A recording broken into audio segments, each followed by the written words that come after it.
Welcome to Can I Get a Retake? I'm Michaela, and today's episode is a little different. We wanted to recap some of the highlights from the podcast and share some stories of the educators we've partnered with.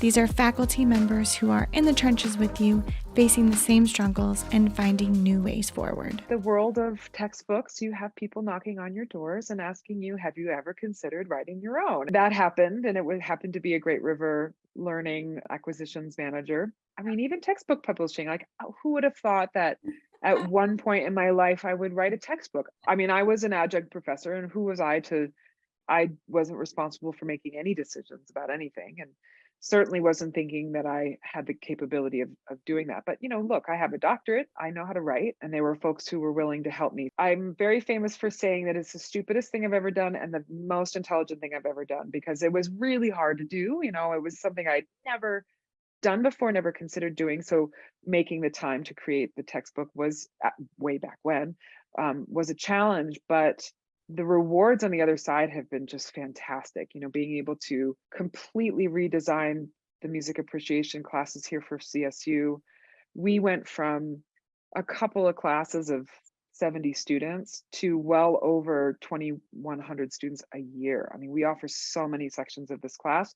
They're very popular because of the vision of having taught the class and knowing, the things I didn't like in the other books that were offered, and the things that I dreamt about being able to do, that made the process really fun and interesting. So that's how I came to it. Writing my own publication with Great River Learning allowed me to put out there what I feel is most important. I just decided that I wanted to have exactly what I wanted in the textbook and what I felt like that the students needed most. And through this, we have expanded even more. And that's for me as a public health nutritionist. I'm teaching and reaching more students with health-related principles that helps me to affect more lives and teach them these principles without costing more for the university. So that's been a good thing. That's one reason that attracted me to write the publication, was because of the marketing of the fact that it totally is catering to the current students' way of learning and how they want to learn and how they thrive in learning. It provided me the ability to write a text that was designed for a class and not a nation of classes. I had several issues with other textbooks, and I had tried several of them, and none of them fit particularly well. There's good things and bad things about all of them, but this was a good opportunity to kind of make my class a little bit more my own, I suppose. And I found that none of the books that I was using were satisfactory. So I felt like I was changing, and I'm like, okay, I'm going to try this book this time. And now I'm going to try this other book. And so I just never really felt satisfied. And then I felt I was having to chop up the textbook and have them go back and read this thing, because it was more chronological instead of, I mean, our book is chronological, but it's also thematic, and more even maybe geographical kind of gets in there. It's not strictly chronological, which I feel like gets problematic, because then you have sort of this like diachronic sort of thing where you're going back and forth instead of, maybe just going back in time a few times to look at things more uniformly. I can make the textbook align with the way that I want to present the material, the order in which I want to present material, as opposed to trying to adjust to other people's decisions. When I was contacted by Great River, I immediately saw the application of the electronic format to the vision that I had, the vision that had hyperlinks out to cooperative extension websites and the latest information, and then also to allow students to do interactive kind of things. And horticulture is very hands-on, so this seemed like the bridge between teaching a full-on hands-on class where you're standing next to the students all the time and that old textbook that was on the shelf. And I also have worked with young students for my career, and they're very technologically electronic savvy. So kind of the best kept secret in academia is professors don't really use textbooks too much anymore in certain disciplines, because that textbook that I may be using that was written 5 or 6 years ago isn't covering the new things. And it may not even talk about climate change. And it sure isn't probably talking about sustainability. With the electronic format, we could make those changes and update those changes so they reflect the current knowledge. And then the hyperlinks are always out to that current knowledge. So for me, it was like, wow, this is exactly the style and the format that I always envisioned teaching horticulture as. The book is up to date. Students can keep it and read it forever, and then they'll get pushed any new updates that I give them. So even if they took it, last year, 2 years ago, whatever is new in there now will be in their textbook. I know that these future forensic scientists have the most up-to-date information, which makes me feel a little bit better. I was approached by one of your former colleagues, and she reached out to me at a time when I was kind of frustrated, with other materials that were out there. There were good materials out there, but what I found with the traditional publishers model was, you write something and then it's 4 years later, you do another edition, and 2 years later, another edition. And, you're always behind what's happening, in your field, right? For example, during that time, Brexit was a hot issue in the UK. And, was Britain going to, leave the EU? Was it going to leave the, what were the impacts of all that? It's a very hot issue. There were no publications discussing this because it was so up to the minute. So I thought this would be great. Here's my chance to take all my stories and put them in one place, chance for me to frame the discussions, frame the education. So from my perspective, looking backwards, if I had known about, the different schools of thought, as from chapter 1, in economics, that would really help me understand, as I learned the different theories. I wanted to frame all this for the students to make it easier for them. This is a great idea for me to organize the way I want and bring some current videos into the publication and also to be able to change it as often as I need to, which I love. I don't have to wait for 2 years until the next publication deadline or edition to make it work. So students get up to the minute. One of the great things about Great Rivers Learning and about doing an ebook is that you can update your book so frequently. And so one of the things I very much try to do with my students is be like, let me show you how to use this, where you can use it to aid you, not have it be your companion, not have it be your brain for you. We still need to hear your voice. You still need to think through this. But if you have an area where you're struggling, let's utilize it the best way possible to sort of help with that.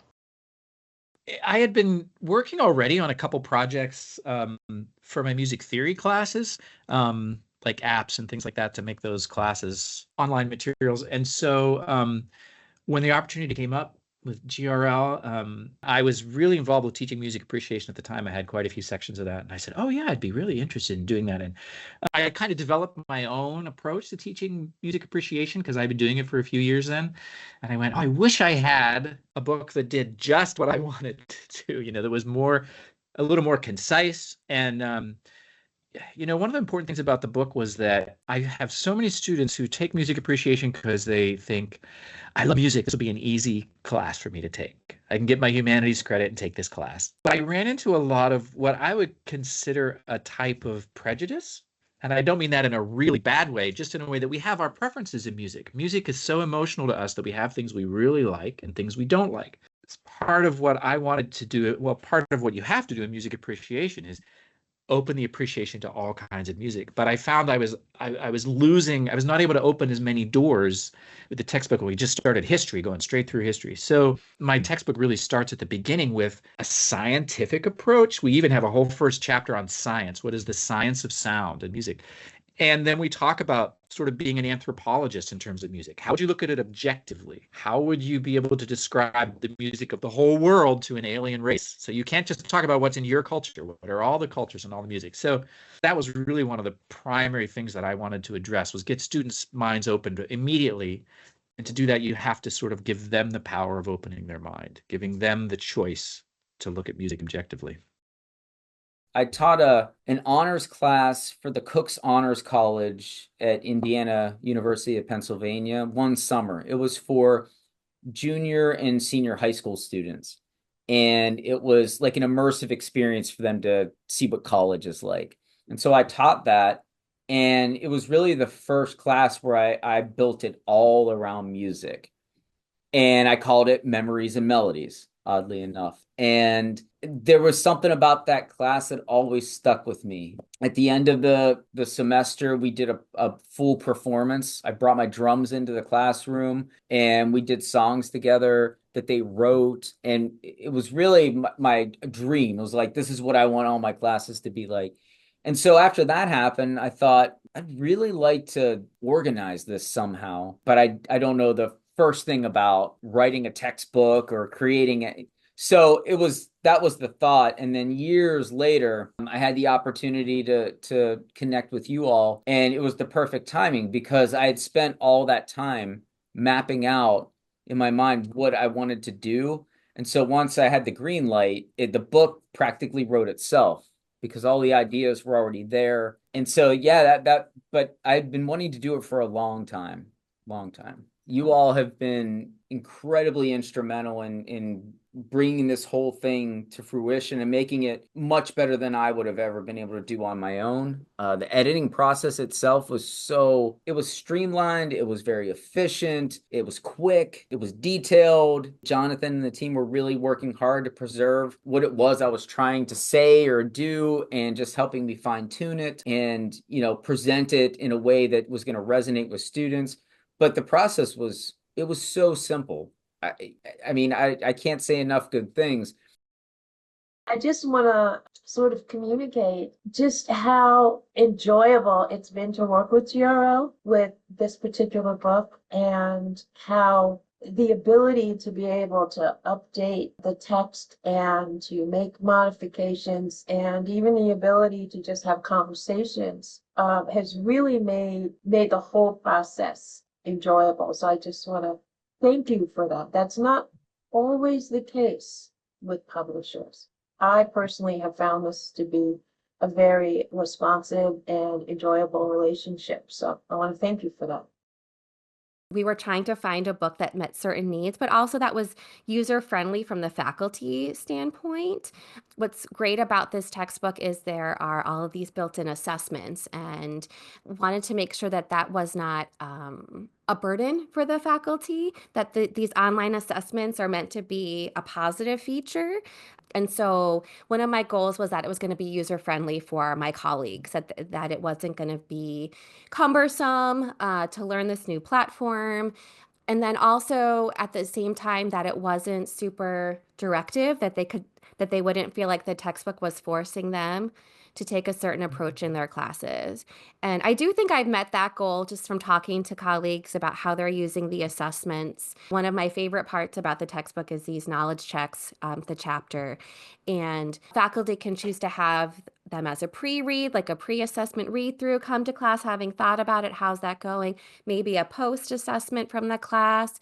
So I wanted a book that the students could also have as a pre-read or as a afterword. I remember one of my professors had me read, that was our homework, and I did it, to read before class.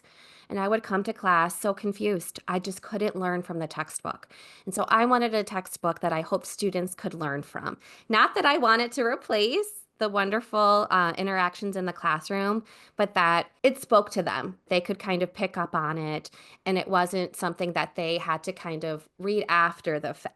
That they could, of course. I think most textbooks are always okay after you've got that foundation and kind of helping make more connections, more examples, that kind of thing. But I wanted it to be something that would be an okay first exposure. Admittedly, I haven't flat out asked my students that, but I do know that at least some of them are reading the textbook based on some things that they've shared with me. So I think I've met the goal in terms of helping my colleagues. At the beginning, it feels very daunting and overwhelming, for sure.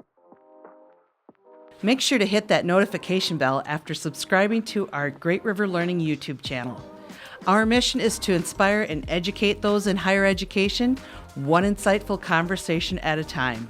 So until next time, thank you for watching, and keep thinking beyond the book.